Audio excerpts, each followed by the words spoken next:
안녕하세요. 원영대 세무사 척척수법입니다. 네, 세무사님. 오늘 제가 궁금한 것은요. 25년부터 가족 간 금전 거래가 소액도 국세청에 보고가 막 바로바로 되는 것처럼 막 들려요. 그 음, 진짜인가요? 이것도 안 그래도 요즘에 저도 질문을 많이 받고 있는데 이것도 좀 제가 해명을 해드리겠습니다.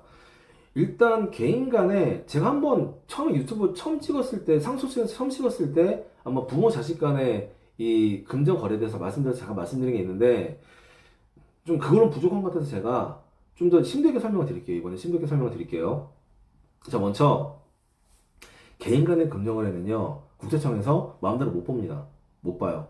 그래서 개인 간의 금전거래는, 상속증여세법에 명확하게 설정이 되어 있어요. 언제 조회할 수 있느냐? 상속세나 증여세 결정을 위해서 필요한 경우에는 국세청에서 금융기관에게 금융자료를 일괄 요청할 수가 있다. 이게 조문에 명시가 되어 있습니다. 그리고 이제 만약에 법인세나 소득세에서도 세무조사를 위해서 필요한 경우라고 나와 있지, 그게 아닌 경우에는 절대 마음대로 들여다보지 못해요. 못합니다. 자, 그럼 이제 거꾸로 국세청에서는 개인 간의 금전거래를 보고받는 경우 어떤 경우냐? 이거는 보고받을 수가 있어요. 그런데 이것도 무조건 보고받는 게 아닙니다. 제가 그래서 이번에는 세법은 아니지만 이 자금 세탁 방지 제도를 가지고 설명을 드릴게요. 자, 먼저 자금 세탁 방지 제도가 뭐냐면 자금 세탁의 개념을 좀 여러분들이 아셔야 되는데 이 자금 세탁의 개념은 뭐냐면 불법 자금의 취득 또는 처분 사실을 숨기기 위해서 또는 탈세의 목적을 위해서 재산을 취득했거나 또는 처분한 사실을 은닉하는 행위입니다. 이게 자금 세탁이에요. 그래서 이게 자금 세탁이고 그 다음에 이제 이 자금 세탁을 감시하는 기구가 어디냐? 바로 FIU, 금융정보분석기구입니다. 그래서 이게 FIU인데 이 FIU가 뭐냐면 금융기관으로부터 자금 세탁 관련 의심권을 보고받아요. 보고받아서 이걸 갖다가 금융 정보를 수집해가지고 해당 법 집행기관에 이게 뿌려주게 됩니다. 이때 법 집행기관이 경찰청, 해양경찰청, 그 다음에 국세청, 관세청, 검찰청 이 정도. 그래서 그러면 이제 해당 법 집행기관에서 이걸 가지고 수사를 해서 처벌하거나 과세를 하게 되겠죠. 그래서 이게 이제 그 FIU고 그러면 FIU에서는 그러면 이제 어떤 거래를 주로 보느냐? 그게 두 축입니다. 두 축인데 여러분이 아마 뒷다갑게 들으셨던 부분이 뭐냐? 1,000만 원이에요. 이 1,000만 원이 뭐냐면 바로 고액 현금 거래 보고 제도입니다.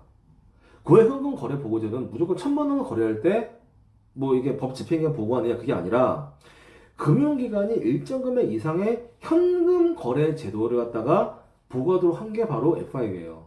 현금 거래 제도가 뭐냐면 수표 거래나 또는 계좌이체 거래는 여기 포함되지 않습니다. 왜? 이거는 계좌 띄워보면 나오기 때문에 누가 누구한테 돈이 갔는지 알기 때문에 이거는 추적하지 않아요. 다만 1,000만 원 이상의 현금거래가 뭐냐면 1,000만 원 이상을 인출했거나 집어넣는 경우 특별한 사유 없이 이런 경우에는 FI 보고하도록 한다. 그 다음에 동일한 금융회사에서 동일인의 명의로 1거래일, 하루죠. 1거래일 동안에 1,000만 원 이상의 현금이 입금되거나 출금된 경우에는 이때는 거래자의 신원, 그 다음에 거래 일시, 거래 금액 등의 객관적인 사실을 전산으로 이거는 자동 보고입니다. 그러니까 여러분이 만약에 부모 자식 간에 거래를 했는데 계좌이체나 수표 거래는 이건 필요가 없어요. 다만 여러분이 만약에 1,000만 원을 인출해서 그 다음에 아들, 딸이 만약에 동일한 날짜에 1,000만 원이 아무런 이유 없이 들어왔어.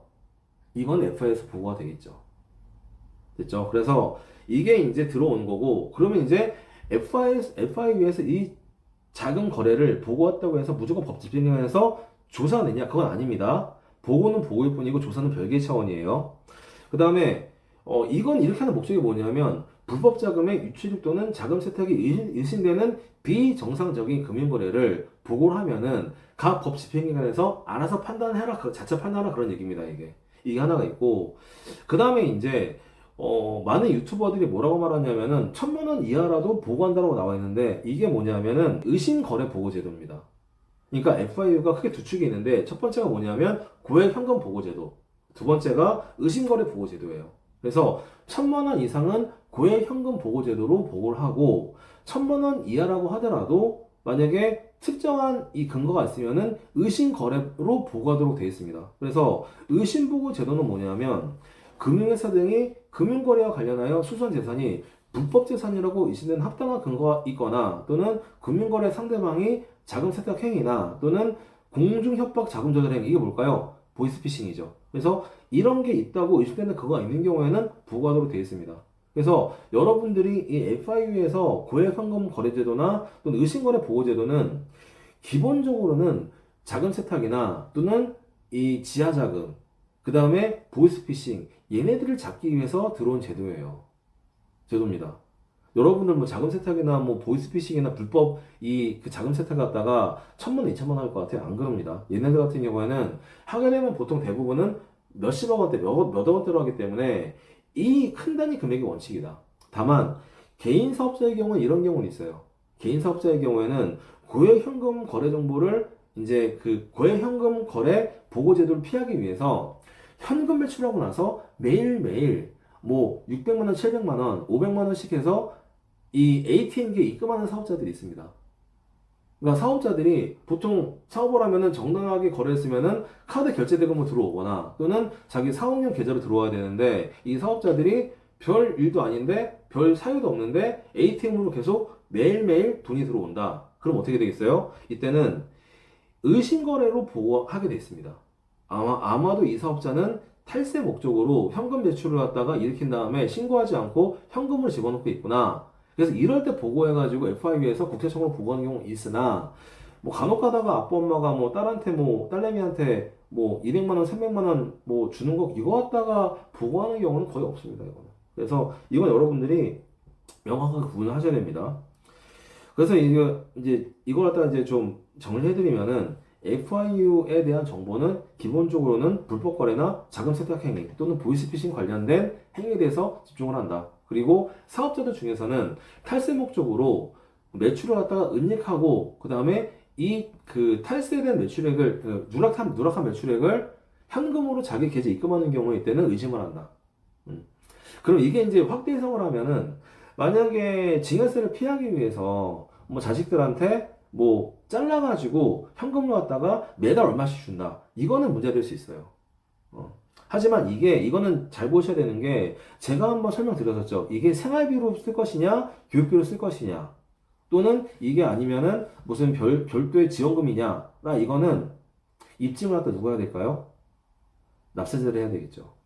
그래서 만약에 이게 정말 껄끄럽고 만약에 신경이 쓰이시면은 계좌이체를 할 때 적요란에다가 누구누구 생활비, 누구누구 교육비라고 일단은 적어 놓으시는 게 좋습니다. 그럼 어떻게 될까요? 받는 쪽에서는 이걸 가지고 이제 실제로 이걸 생활비에 썼다. 이걸 가지고 교육비에 썼다라고 입증할 수 있으면 되겠죠. 그래서 그 정도는 제가 볼 때는 계좌가 왔다 갔다 하더라도 문제가 안 됩니다. 그래서 상세한 내용은 제가 미리 찍어서 올려드린 생활비하고 교육비 편에서 참고하시면 될 거예요. 됐나요? 그러면 이로써 원형도 세무사 척척세법 마치도록 하겠습니다. 감사합니다.